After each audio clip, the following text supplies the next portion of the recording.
വ്യത്യസ്തമായ ഗെറ്റപ്പുകളിൽ മോഹൻലാലിനെ കാണാൻ ആഗ്രഹിക്കുന്ന പ്രേക്ഷകരാണ് നമ്മുടെ സമൂഹത്തിലുള്ളത്. അങ്ങനെ വ്യത്യസ്തമായ ഗെറ്റപ്പുകൾ മോഹൻലാൽ അടുത്തിടെ സ്വീകരിച്ചത് കായംകുളം കൊച്ചുണ്ണി എന്ന ചിത്രത്തിൽ ഇത്തിക്കര പക്കിയായി എത്തിയപ്പോഴായിരുന്നു. ഇതിലെ മേക്ക് ഓവർ വലിയ രീതിയിൽ പ്രേക്ഷകർക്കിടയിൽ ചർച്ച ചെയ്യപ്പെടുകയും ചെയ്തിരുന്നു. ഇത്തിക്കര പക്കി എന്ന് പറയുന്ന കഥാപാത്രത്തിനോട് ഏറ്റവും യോജിച്ച രീതിയിലാണ് മോഹൻലാൽ ആ ചിത്രത്തിൽ എത്തിയത് എന്ന രീതിയിൽ പറഞ്ഞുകൊണ്ട് പിന്നീട് വലിയ ചർച്ചകളും സംഭവിച്ചിരുന്നു. അങ്ങനെ മോഹൻലാലിന്റെ ഗെറ്റപ്പുകളെ കുറിച്ച് ചർച്ച ചെയ്യുന്ന സംഭവം അടുത്തിടെയും അരങ്ങേറിയിരുന്നു. രഞ്ജിത്ത് അമ്പാടിയുമായി നടത്തിയ ഒരു അഭിമുഖത്തിലായിരുന്നു ഇതുമായി ബന്ധപ്പെട്ട ചർച്ചകൾ നടന്നത്. അതുപോലെ തന്നെ മറ്റൊരു കാര്യം കൂടി സംസാരിക്കുകയാണ്. എസ്.എൻ. സ്വാമിയുടെ തിരക്കഥയിൽ അമൽ നീരദ് സംവിധാനം ചെയ്ത് 2009 പുറത്തിറങ്ങിയ ചിത്രമാണ് സാഗർ ഇലിയാസ് ടാക്കി. 20-ാം നൂറ്റാണ്ട് എന്ന ചിത്രത്തിലെ നായക കഥാപാത്രത്തെ പുനരവതരിപ്പിച്ച ചിത്രം ബോക്സ് ഓഫീസിൽ തരക്കേടില്ലാത്ത വിജയമായിരുന്നു നേടിയത്. വലിയ ഹൈപ്പിലെത്തിയ ചിത്രത്തിലെ മോഹൻലാലിന്റെ ഗെറ്റപ്പും വലിയ ശ്രദ്ധ നേടിയിരുന്നു. ബുൾഗാൻ താടിയിലായിരുന്നു മോഹൻലാൽ ചിത്രത്തിൽ പ്രത്യക്ഷപ്പെട്ടത്. മോഹൻലാലിന്റെ കഥാപാത്രത്തിന്റെ ലുക്കിനായി ഒരുപാട് റെഫറൻസുകൾ താൻ നൽകിയിരുന്നുവെന്നും മോഹൻലാലിന് മാത്രമല്ല വിനായകൻ, മനോജ് കെ ജയൻ എന്നിവർക്കും വെറൈറ്റി ലുക്ക് പരീക്ഷിച്ചിരുന്നുവെന്നും ചിത്രത്തിന്റെ മേക്കപ്പ് ആർട്ടിസ്റ്റ്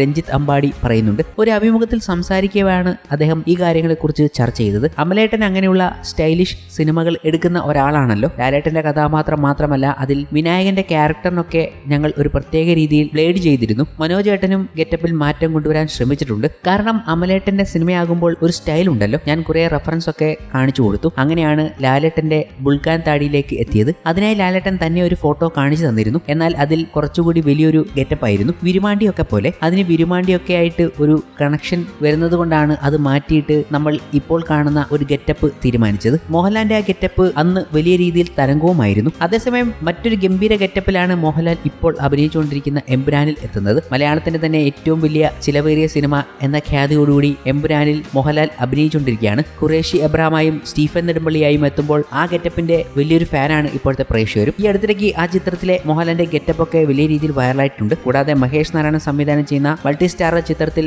മോഹൻലാൽ ഒരു വ്യത്യസ്ത ഗെറ്റപ്പിൽ എത്തുന്നു എന്ന റിപ്പോർട്ടുകളും വന്നു കഴിഞ്ഞു. സാധാരണ ഇപ്പോൾ കാണുന്ന മോഹൻലാലിൽ നിന്നും വലിയൊരു വ്യത്യസ്തത ഈ ചിത്രത്തിൽ ഉണ്ടാകുമെന്നാണ് പറയപ്പെടുന്നത്. കൂടാതെ മോഹൻലാൽ ആദ്യമായി സംവിധാനം ചെയ്ത ബറോസ് എന്ന സിനിമയിലും മോഹൻലാൽ വ്യത്യസ്തമായ ഒരു ലുക്കിലാണ് എത്തിയതും. തലയൊക്കെ മൊട്ടയടിച്ച് വലിയ താടിയും മീശയുമായുള്ള ഗെറ്റപ്പ്. ഇതുവരെ മോഹൻലാൽ ഇങ്ങനെയൊന്നും പ്രത്യക്ഷപ്പെട്ടിട്ടില്ല. അങ്ങനെ വലിയ വലിയ മാറ്റങ്ങൾ കൊണ്ടുവരാൻ മോഹൻലാൽ ഒരുങ്ങിക്കൊണ്ടിരിക്കുകയാണ്. ഇനിയും വലിയ മാറ്റങ്ങൾ മോഹൻലാലിന്റെ സിനിമാ കരിയറിൽ സംഭവിക്കും. ലുക്കിൽ വരെ മാറാനുള്ള സാധ്യത പറഞ്ഞു വയ്ക്കുന്നു. എന്തായാലും അമൽ നീരദിന്റെ ചിത്രത്തിലുണ്ടായ ആ വ്യത്യാസം ഇനി അടുത്തതായി വരുന്ന അമൽ നീരദ് ചിത്രത്തിലും ഉണ്ടാകാനുള്ള സാധ്യത കണ്ടേക്കാം. അമൽ നീരദും മോഹൻലാലും വീണ്ടും ഒന്നിക്കാൻ പോകുന്ന വലിയ അപ്ഡേറ്റുകളാണ് കഴിഞ്ഞ ദിവസങ്ങളിൽ പുറത്തു വന്നത്. ഇതുവരെ ഇപ്പോൾ റൂമറായി കണക്കാക്കപ്പെടുന്നുണ്ടെങ്കിലും മോഹൻലാൽ അമൽ നീരദിന് കുറച്ച് നാൾക്ക് മുമ്പേ തന്നെ ഡേറ്റുകൾ നൽകിയിട്ടുണ്ട്. അമൽ നീരദിന്റെ ഒരു മോഹൻലാൽ സിനിമ ഓൾറെഡി ചർച്ചയിലുള്ളതാണ്. എന്നാൽ ഏറ്റവും പുതിയ റിപ്പോർട്ടുകൾ പ്രകാരം അമൽ നീരദ് ഒരുക്കാൻ പോകുന്ന ചിത്രത്തിൽ മോഹൻലാലും ഫഹദ് ഫാസിലും വീണ്ടും ഒന്നിക്കാൻ പോകുന്നു എന്നതാണ്. ഇവർക്ക് രണ്ടുപേർക്കും ഇമ്പോർട്ടന്റ് റോളുള്ള ഒരു ഗംഭീര അമൽ നീരദ് ചിത്രം. അമൽ നീരദ് എന്തായാലും അടുത്തതായി ഒരുക്കാൻ പോകുന്നത് ഒരു മോഹൻലാൽ ചിത്രം തന്നെ ആയിരിക്കുമെന്നാണ് പല പ്രമുഖ മൂവി അനലിസ്റ്റുകളും നൽകുന്ന